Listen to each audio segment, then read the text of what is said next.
जय हिंद। नहीं रहे हमारे देश के एक अर्थशास्त्री, जाने माने देश नायक, पूर्व प्रधानमंत्री डॉक्टर मनमोहन सिंह। एडी ज्ञान हब के तरफ से, मैडम डिम्पल के तरफ से, हमारी पूरी टीम के तरफ से इस महान व्यक्तित्व, वह अर्थशास्त्री, आरबीआई के रहे गवर्नर, देश के विकास में अहम योगदान देने वाले डॉक्टर मनमोहन सिंह को सत सच्चा पूर्वक हम श्रद्धांजलि अर्पित करते हैं। आज की इस श्रृंखला में हम बात करने वाले हैं डॉक्टर मनमोहन सिंह जी की जीवन शैली पर। हम बात करने वाले हैं कि देश भारत इन्हें याद रखेगा 5 कार्यों के लिए। आज संपूर्ण जीवन काल पर हम सभी प्रकाश डालेंगे। राजनीति की सफ़र में इन्होंने किस प्रकार से योगदान दिया, और इनसे एक इंटरव्यू में जब पूछा जाता है कि आपकी इस महत्तम ऊंचाई पर पहुंचने का जो सफलता का राज है वह क्या है, तो इन्होंने एक ही लाइन में वह जवाब देते हैं कि मैं अगर इस मुकाम पर हासिल किया हूँ, इस मुकाम पर आया हूँ, उस सफलता के एक ही राज है कि मेरी पढ़ाई लिखाई। मैं उन क्षेत्रों से बिलोंग करता हूँ जहाँ पे बिजली व्यवस्था नहीं थी, जहाँ पे हॉस्पिटल नहीं थे, किरोसिन के दिए में हमने पढ़ाई किया। इस प्रकार से हम यह सफ़र तय किया और ऑक्सफोर्ड से लेकर कैम्ब्रिज विश्वविद्यालय तक का सफ़र करके हम इस मुकाम पर पहुँचे। तो आज उन्हीं की बातों पर हम फोकस करने वाले हैं, जो देश इनके कार्यों के लिए याद करेगा। इतिहास के गोरे अक्षरों में इनका नाम व इनका कार्य लिखा जाएगा, लिखा गया भी है। मैं देखता हूँ कि इनकी अगर सर्वप्रथम जन्म की बात किया जाएगा तो जन्म इनका होता है 26 सितंबर को दिन होता है। 26 सितंबर 1932 ईस्वी में इनका जन्म होता है। इनका जन्म की बात किया जाए तो अब पश्चिमी पंजाब के क्षेत्र में, पश्चिमी पंजाब अब यह कहाँ हो चुका है, तो अब यह पाकिस्तान के क्षेत्रों में है। बट आज़ादी के बाद 1947 में जब आज़ादी होती है, देश का बंटवारा होता है, देश का विभाजन होता है, तो उस विभाजन में इनका परिवार क्या होता है, इंडिया में आ जाता है, यानी कि भारत के क्षेत्रों में रहना प्रारंभ कर लेता है। जब इनकी गाथाकाल पर हम प्रकाश डालते हैं तो हमने इसका अध्ययन किया और देखा कि इनके माता व पिता को किस प्रकार से हम जानते हैं, वह देखते हैं।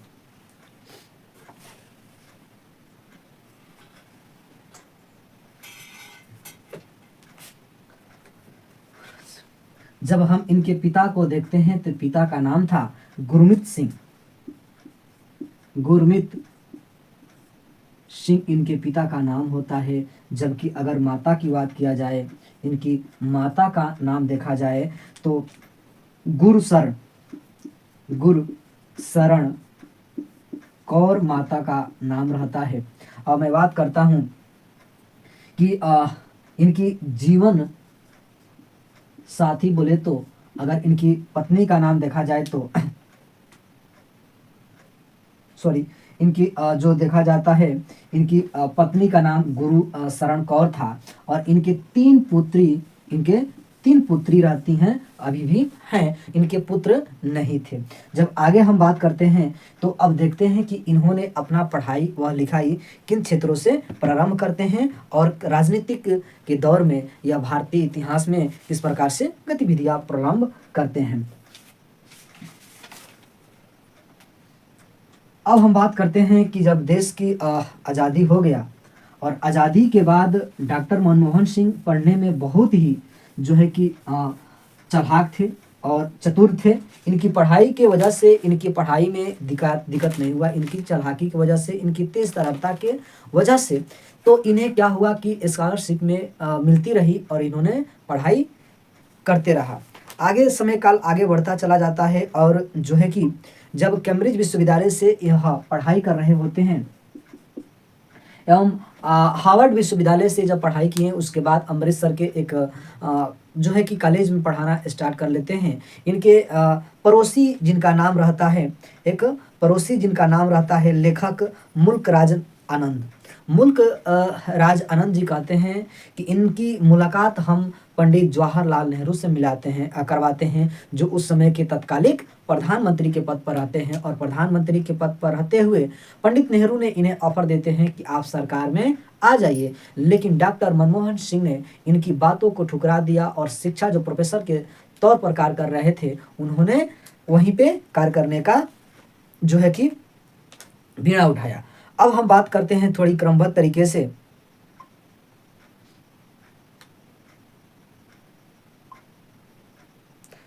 उन्नीस के दौर और 1991 के दौर में जब हम देखते हैं कि इनके जो कार्य होते हैं, 5 कार्यों के लिए इन्हें जाना जाता है, 5 कार्यों के लिए इन्हें जाना जाता है। 1991 का दौर जो आता है वह बहुत ही इम्पोर्टेंट होता है। और 1991 में क्या होता है, क्योंकि कहा जाता है कि डॉक्टर मनमोहन सिंह बचपन से ही शर्मीले हुआ करते थे और जो है कि बहुत ही तेज तरारता के कारण इन्हें जो है कि कहीं ना कहीं पार्टिसिपेशन जो है कि भाग लेने में अहम योगदान होता था और आसानी से उसमें वह सम्मिलित हो जाते थे। बात ये हो रहा था कि 1991 के दौर में जब देश की आज़ादी के बाद देश की आज़ादी से पहले आप सभी देख रहे होते हैं कि पश्चिम बंगाल के क्षेत्रों में भूख जो है कि अकाल पड़ा हुआ था, गरीबी जो है कि तंगी आ ही चुकी थी। और समय के बाद 1962 में भारत और चीन के युद्ध होता है, उसको भी हम लोग ने झेला। तब तक पाकिस्तान वार होता है 71 के दौर में, वो लोग भी देखें। 1991 में स्थिति ऐसी आ गई कि आर्थिक स्थिति जो हमारी थी, जो आर्थिक हमारी स्थिति थी, आर्थिक स्थिति बहुत ही कमज़ोर हो चुकी थी। और उस समय के तत्कालिक अगर प्रधानमंत्री की मैं बात करूं तो वह थे नरसिम्हा राव जी। और नरसिम्हा राव जी क्या करते हैं, इन्हें जो है क्या करते हैं कि डॉक्टर मनमोहन सिंह को एक नया वह बहुत ही महत्वपूर्ण कार्य दे देते हैं। उस कार्य का नाम होता है, तो सर इन्हें फाइनेंशियल मिनिस्टर बना देना, वित्त मंत्री बना देना, वित्त मंत्री बना देना। जब इसकी हुनक मिलती है तो मनमोहन सिंह अपने को जो है कि सोच नहीं पाते हैं कि हमें इस प्रकार से हमें वित्त मंत्री बना दिया जाएगा। उसके बाद क्या हुआ कि आप सभी जानते होंगे कि देश की जो आर्थिक स्थिति को नियंत्रित करना कितना कठिन कार्य होता है। एक हमारा परिवार नहीं चल पाता है, महज 5 सदस्यों वाली इतनी जनसंख्या, जो 30 लाख लोग, बंगाल जब अकाल पड़ा हुआ था तो उसमें प्रभावित हुए थे। आप बता सकते हैं कि देश की इतनी बड़ी आबादी को नियंत्रित करना कितना मुश्किल कार्य था। और नरसिम्हा राव ने कहा था, यदि इस स्थिति को अगर निकाल लेते हैं तो सरकार की वाहवाही होगी, अगर नहीं निकाल पाते हैं तो इसके जवाबदेहिता डॉक्टर मनमोहन सिंह होंगे। और डॉक्टर मनमोहन सिंह ने अपनी सोच और बुझ के साथ इस नैया को पार लगा दिया। और जो लोग पहले डॉक्टर मनमोहन पर हंसते हुआ करते थे, अब उन्होंने समझ लिया कि मनमोहन नहीं रहे। और एक तरफ हम देखते हैं कि IMF, अंतर्राष्ट्रीय मुद्रा कोष एक संगठन है, ये भी इनकी जो है कि अपना नज़र इनके ऊपर गड़ाया देख रहा था कि स्थिति किस प्रकार से करवट होती हैं, उसकी गतिविधियां ये तो नज़र आती हैं, तो देश इनके लिए याद करेगा ही करेगा। लेकिन दौर आगे चलता है और बात होती है सर 2005 की। और 2005 की होती है सर RTI 2005 अधिनियम। और 2005 RTI अधिनियम जो आता है वह जनता वर्षों से इसका जो है कि मांग करती आ रही थी। RTI और RTI जो है कि सूचना का अधिकार के अकॉर्डिंग, सूचना का अधिकार यह जनता मांग ही रही थी। और यह एक्ट जो है कि इनके प्रयासों से 2005 में लागू हो जाता है। जो कर्मचारी कभी अपनी डाटा को बताने में किरकिराते थे, जो है कि बहुत ही अपनी बातें समाज व जनता के बीच नहीं रखते थे, और यह सुगम बन जाता है जनता को। अब हम देखते हैं कि बहुत से कर्मचारी घूस लेते थे, लेकिन कोई काम अगर पेंडिंग में पड़ जाता था तो हमको राइट जो नहीं था या नहीं मिलता था, सच्ची जानकारियां नहीं मिलती थी और हम समस्या में घिरते चले जाते थे। कहीं ना कहीं इस पर भ्रष्टाचार का भी आरोप लगा था। अब आती है बात 2006 का। और 2006 में एक बड़ी ऐलान होता है, जब ये प्रधानमंत्री के पद पर रहते हैं। बात मैं कर रहा हूँ मनरेगा का, मैं बात कर रहा हूँ मनरेगा का। जो मनरेगा में ये सरकार की गारंटी थी कि हम आपको क्या करेंगे, तो गारंटी देते हैं रोजगार की, रोजगार की क्या करते हैं, गारंटी देने का कार्य सरकार की थी। और कर्मचारियों को यह लगाम कसी गई थी कि हर हाल में जनता को रोजगार देना आपका वो क्या है, पूरे परिवार उस पर निर्भर है और आपको देना अति आवश्यक है। लेकिन जब मोदी सरकार आते हैं तो इसकी आलोचना करते हैं और इसके ऊपर भी भ्रष्टाचार के आरोप लगाते हैं, किंतु परंतु यह मनरेगा को खत्म नहीं करते हैं। अतः मैं मानूं तो इनके मन में इन्हें लगा था कि हाँ मनरेगा जो है यह महत्वपूर्ण कड़ी है। अगला आता है 2008 का, और 2008 में तो भारत ने कमाल ही कर दिया। अब 5-6 के बाद आता है दौर 2008 का, और 2008 में प्रधानमंत्री के पद पर कौन थे, वहीं डॉक्टर मनमोहन सिंह, डॉक्टर मनमोहन सिंह थे। और मनमोहन सिंह ने क्या किया, तो सर सिविल न्यूक्लियर डील समझौता करते हैं 2008 किससे सर, तो सिविल न्यूक्लियर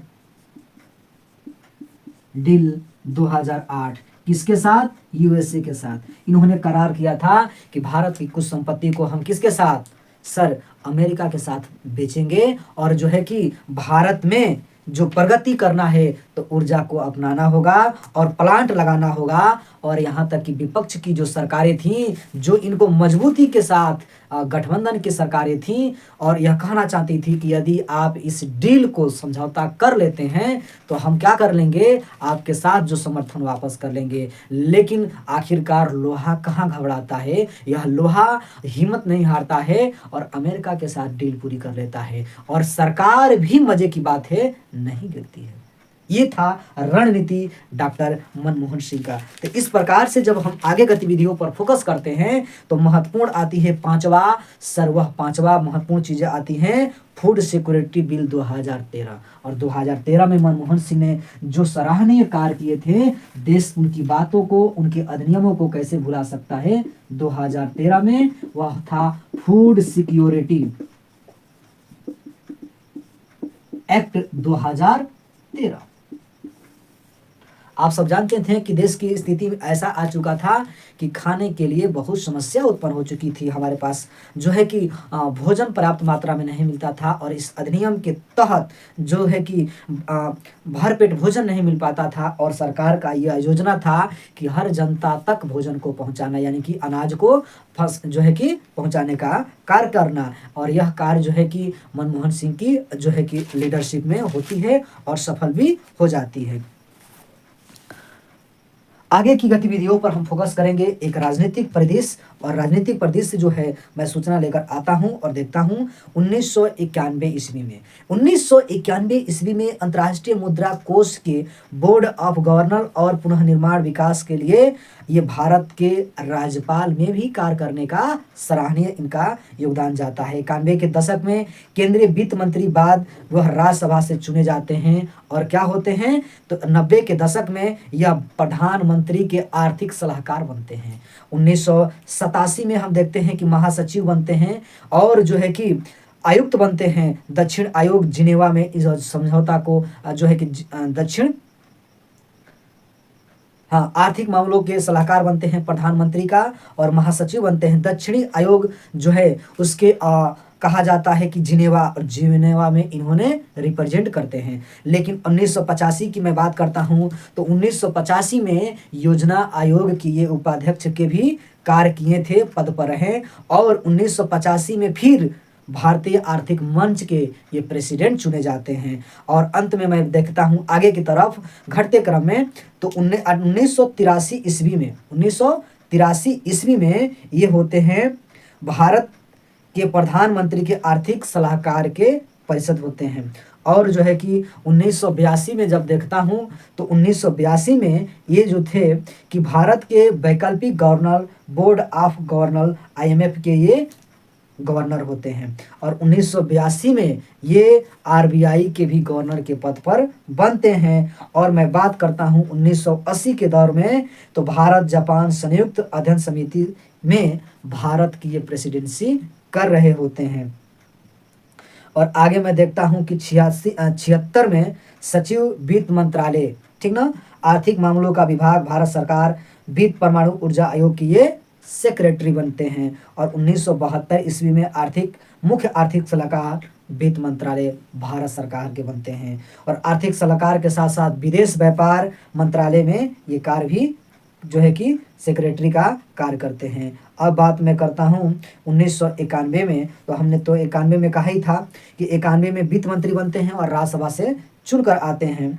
और जो है कि 2001 की बात में स्टार्ट करता हूँ। 2001 में तीसरे कार्यकाल के लिए राज्यसभा से फिर चुने जाते हैं और जो है कि भारत के प्रधानमंत्री के पद पर आ जाते हैं। अब 2004 के सफर में देखता हूं कि यूपीए की लोकसभा में पूर्ण बहुमत हासिल किए और कांग्रेस संसदीय दल ने मनमोहन सिंह को प्रधानमंत्री चुन लेता है। और 2004 से लेकर 2014 के दशक में इन्होंने बतौर 2 कार्यकाल प्रधानमंत्री के पूरे करते हैं। आगे हम देखते हैं कि 2007 में उन्होंने चौथे कार्यकाल के लिए राज्यसभा से फिर चुने लिए जाते हैं। और 2007 के बाद हम पहुंचते हैं 2013 में, और 2013 में ये चौथे कार्यकाल के लिए पुनः राज्यसभा के सदस्य के रूप में फिर से चुन लिए जाते हैं। और जो है कि 13 के बाद हम पहुंचते हैं 18 में, और ये 18 में भी फिर एक बार कांग्रेस पार्टी के राज्यसभा से सांसद चुन लिए जाते हैं। इन्होंने देश के आर्थिक विकास में तो कार्य किया ही किया, इन्होंने वैश्विक पटल पर देश की आर्थिक स्थिति को मजबूत करते हुए सराहनीय कार्य किया। और ये भारतीय राष्ट्रीय कांग्रेस पार्टी के इस में जुड़कर कांग्रेस पार्टी को भी मजबूती प्रदान किया। लेकिन मैं लेटेस्ट न्यूज में बता दूं कि 1924 ईस्वी में बेलगांव अधिवेशन होता है, और बेलगांव अधिवेशन में एक न्यूज नया निकल कर आता है कि आज जो है कि जब गांधी जी मात्र कांग्रेस पार्टी में एक ही प्रेसिडेंसी किया, अध्यक्षता किया, वो भी कर्नाटक के बेलगांव में किया। दूसरी तरफ मैं देखता हूं कि एक तरफ कांग्रेस पार्टी उनकी 100वीं शताब्दी दिवस मना रही थी, तभी तक एक घटना, यह बुरी समाचार मिलता है कि 9:51 पर डॉक्टर मनमोहन सिंह जी का लंग्स जो है इन्फेक्शन के कारण एम्स दिल्ली में निधन हो जाता है। लेकिन दूसरी तरफ मैं देखता हूं तो ये नजर आता है कि सर बिहार में एक कार्यक्रम होता है अटल बिहारी वाजपेयी जी के 25 दिसंबर 2024 की, और एक भोजपुरी गायिका जिनका नाम है देवी करके कोई गायिका हैं, और रघुपति राघव राजा नाम जब गाती हैं ये गांधी जी की यह नारा, यह प्रार्थना, तो भारतीय जनता पार्टी को यह अच्छा नहीं लगता है और उससे माफी मंगवाने के लिए मजबूर किया दिया जाता है भारतीय जनता पार्टी के एक मंत्री जो अश्वनी चौबे के नाम से जाने जाते हैं। अब बताइएगा, इस प्रकार से अगर जो है कि असहिष्णुता किया जाएगा, यहाँ पे जो किसी पार्टी का, किसी राष्ट्र का अगर धर्म नहीं होता और धर्म के साथ इस प्रकार से तानाशाही रवैया अपनाया जाएगा, तो कहीं ना कहीं यह लोकतंत्र की हत्या नहीं तो क्या कह सकते हैं, यह लोकतंत्र की हत्या नहीं तो आप क्या कह सकते हैं कि इस प्रकार से तानाशाह, अगर इतना आज के दौर में लोग एजुकेटेड हो चुके हैं, शिक्षित हो चुके हैं, हर बात को, हर पहलुओं को समझते हैं, और आप जो है कि सीधे तौर पर हमला करेंगे और जो है कि राजनीति करेंगे, तो हमारे देश के लिए और हमारे संविधान के लिए, हमारे समाज के लिए कहीं ना कहीं यह नुकसानदेह होगा, और आने वाले हमारी जो पीढ़ियां होगी खराब नजर आती होगी, और समय के साथ जो है कि हम पर और समाज पर बुरा असर भी पड़ेगा। तो आज की सेशन हम यहीं पे समाप्त करते हैं। हमसे बोलचोल में अगर कुछ गलतियां हो गई तो माफ़ी चाहते हैं। रात्रि को बज चुके हैं 1:10 हो चुका है, और यह वीडियो अपलोड कर रहे हैं। कुछ टेक्निकल इशू की वजह से पीसीएस पॉइंट पटना वाला यूट्यूब चैनल पर हम वीडियो अपलोड नहीं कर पा रहे हैं, इसलिए हमें दूसरा जो एडी ज्ञान हब का लॉन्च करना पड़ा 22 दिसंबर, जो हम सब जानते हैं गणित दिवस के रूप में, जो श्रीनिवासन रामानुजन जी के जयंती पर मनाया है, और उन्हीं के जयंती पर हम इस चैनल का उद्घाटन किए हैं। आप